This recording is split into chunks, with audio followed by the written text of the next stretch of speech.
मैं तहे दिल से सुप्रीम कोर्ट का शुक्रिया अदा करना चाहता हूं, बहुत बहुत। उन्होंने चुनाव प्रचार करने के लिए मुझे ये मोहलत दी थी। 21 दिन कल पूरे हुए। अब यहां से मैं सीधा तिहाड़ जा रहा हूं। ये 21 दिन मेरे लिए बहुत विस्मरणीय है। मैंने एक भी मिनट खराब नहीं किया। रात दिन 24 घंटे देश को बचाने के लिए प्रचार किया है। केवल आम आदमी पार्टी के लिए प्रचार नहीं किया, सारी पार्टियों के लिए प्रचार किया। बंबई भी गया, भिवंडी भी गया, हरियाणा भी गया, उत्तर प्रदेश भी गया, पंजाब भी गया, जमशेदपुर भी गया। जहां मौका मिला, जहां जिसने बुलाया उसी के लिए प्रचार करने के लिए गया, देश बचाने के लिए। मेरे सामने देश था। आम आदमी पार्टी इंपॉर्टेंट नहीं है, आम आदमी पार्टी सेकेंडरी है, पहली हमारे लिए देश है। तो मैं दिल्ली के लोगों को कहना चाहता हूं, आज आपका बेटा दोबारा जेल जा रहा है, इसलिए नहीं कि मैंने कोई भ्रष्टाचार किया है, इसलिए कि मैंने तानाशाही के खिलाफ आवाज उठाने की जरूरत की है। इस प्रचार के दौरान एक सबसे बढ़िया बात यह हुई कि सारे देश के सामने प्रधानमंत्री श्री नरेंद्र मोदी जी ने यह कबूल किया कि उनके पास मेरे खिलाफ रत्ती भर भी सबूत नहीं है। हम कहते थे ना, जब भी हमसे पूछा जाता था कि भाई ये कह रहे हैं 100 करोड़ रिश्वत ली, 100 करोड़ रिश्वत ली, वो 100 करोड़ कहां गया? 500 से ज्यादा जगह तुमने रेड मार ली, कहीं चवन्नी मिली हो, अठन्नी मिली हो, 1 रुपया मिला हो, कहीं हमने खर्च किया हो, कहीं कैश पड़ा हो, कहीं लॉकर में मिला हो, कहीं स्विस बैंक में मिला, कहीं चवन्नी नहीं मिली, तो पैसा कहां गया? तो एक टीवी चैनल के इंटरव्यू में उस टीवी वाले ने मोदी जी से पूछा कि प्रधानमंत्री जी, ये केजरीवाल चारों तरफ कहता घूम रहा है कि आपके पास उसके खिलाफ कोई सबूत नहीं है, आपके पास उसके खिलाफ कोई रिकवरी नहीं है, फिर आपने उसको गिरफ्तार कैसे कर रखा है? पता है प्रधानमंत्री जी ने क्या कहा? प्रधानमंत्री जी कहते हैं, मैं मानता हूं कि केजरीवाल के खिलाफ कोई सबूत नहीं है, मैं मानता हूं कि केजरीवाल के खिलाफ कोई रिकवरी नहीं है, क्योंकि केजरीवाल अनुभवी चोर है। चलो मान लिया मैं अनुभवी चोर हूं, तुम्हारे पास सबूत तो नहीं है, तुम्हारे पास रिकवरी तो नहीं है, तो यूं ही डाल दिया मेरे को जेल में, बिना सबूत के डाल दिया मेरे को जेल में, बिना रिकवरी के डाल दिया जेल में। देश के इतिहास में 75 साल में सबसे ज्यादा बहुमत से आई हुई सरकार है। एक बार 70 में से 67 सीट, दूसरी बार 70 में से 62 सीट, 55% से ज्यादा वोट शेयर। इतने भारी बहुमत वाली सरकार के मुख्यमंत्री को आपने बिना सबूत के जेल में डाल दिया। यही तो तानाशाही है कि जिसका मन करेगा मैं उसी को जेल में डाल दूंगा, जिसका मन करेगा उसी को जेल में डाल दूंगा। और पूरे देश को मैसेज दे दिया कि अगर मैंने केजरीवाल को फर्जी केस में जेल में डाल दिया तो तुम्हारी तो औकात ही क्या है, किसी को भी पकड़ के जेल में डाल दूंगा। इसी तानाशाही के खिलाफ लड़ रहा हूं मैं, और इस किस्म की तानाशाही अपने देश को बर्दाश्त नहीं है। भगत सिंह ने कहा था ना कि जब सत्ता तानाशाही हो जाए तो जेल जिम्मेदारी बन जाती है, सबकी जिम्मेदारी है जेल में जाना, इसके खिलाफ आवाज उठाना। भगत सिंह के चेले हैं। भगत सिंह देश को बचाने के लिए, देश को आजाद कराने के लिए जेल गए थे। भगत सिंह देश को आजाद कराने के लिए फांसी पे चढ़े थे। हम देश को बचाने के लिए जेल जा रहे हैं। इस बार जब जा रहा हूं, मुझे नहीं पता अब मैं कब वापस आऊंगा, मुझे नहीं पता ये क्या करेंगे मेरे साथ जेल में, लेकिन मुझे कोई परवाह नहीं है, जो मर्जी करें। अगर भगत सिंह फांसी पे चढ़ गए, मैं भी फांसी पे चढ़ने के लिए तैयार हूं। मेरे शरीर का एक एक कतरा इस देश के लिए है, मेरे शरीर के खून की एक एक बूंद इस देश के लिए है, मेरे जीवन का एक एक पल देश के लिए है।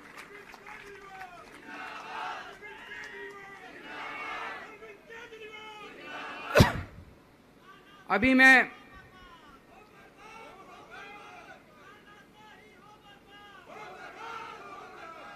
अभी राजघाट गया था सभी साथियों के साथ। महात्मा गांधी की समाधि पे हम लोगों ने श्रद्धांजलि दी। गांधी जी ने इस हमारे देश से तानाशाही का अंत किया था, वो हमारे लिए प्रेरणा स्रोत हैं। उसके बाद हम कनॉट प्लेस गए, हनुमान मंदिर, वहाँ पे हमने हनुमान जी के मंदिर में जाके हनुमान जी का आशीर्वाद लिया। 4 तारीख को भी मंगलवार है, भली करेंगे बजरंग बली, करेंगे कि नहीं करेंगे? बोल बजरंग बली की। इनका नाश करेंगे, तानाशाहों का नाश करेंगे। अपने को किसी व्यक्ति विशेष से अपनी कोई दुश्मनी नहीं है, अपनी दुश्मनी तानाशाही से है। तानाशाही बर्दाश्त नहीं है अपने को।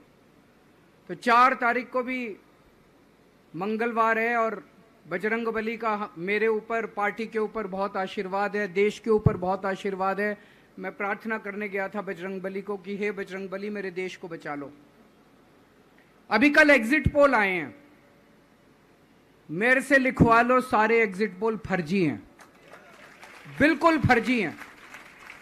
एक एग्जिट पोल वाले ने राजस्थान में टोटल 25 सीट है, उसमें 25 में से 33 दे दिए उन्होंने बीजेपी को।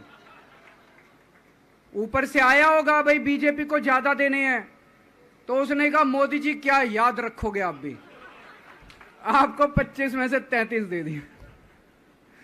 तो पूरा का पूरा फर्जी है, पूरा एग्जिट पोल फर्जी है। लेकिन असली मुद्दा ये है, इनको गिनती से 3 दिन पहले फर्जी एग्जिट पोल कराने की क्या जरूरत थी, ये समझने वाली बात है।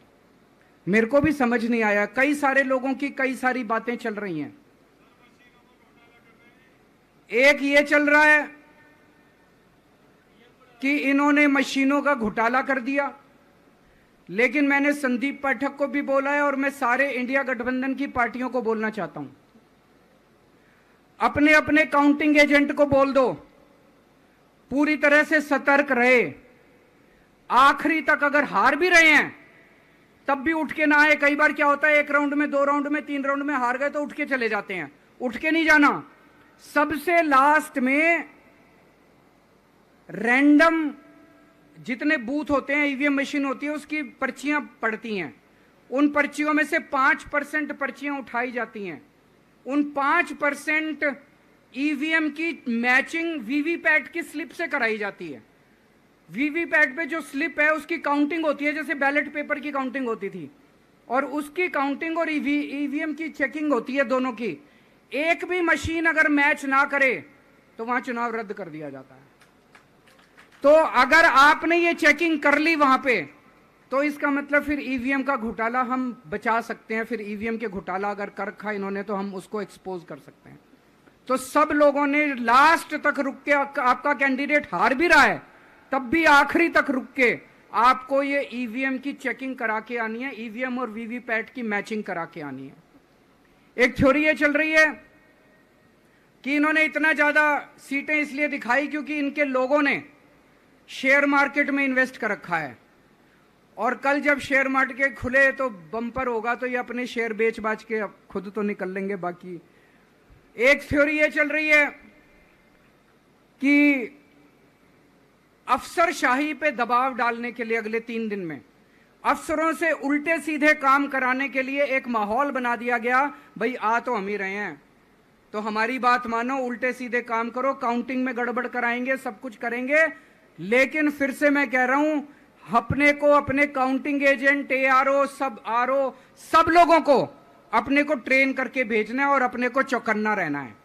बाद में हम कहते रहे इन्होंने ये कर दिया, उसका कोई फायदा नहीं होगा।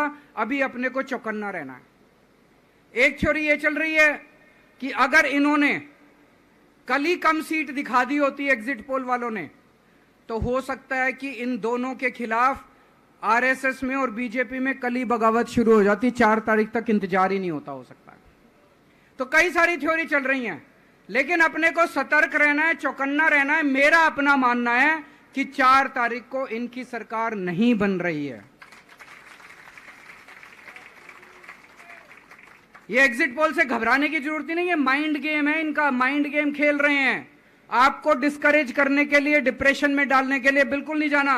आप उससे जाओ कि आप जीत रहे हो, आप अपने उस कॉन्फिडेंस से जाओ कि आप जीत रहे हो, और आखिरी तक आपको बैठे रहना है, किसी भी हालत में बैठे रहना है आपको।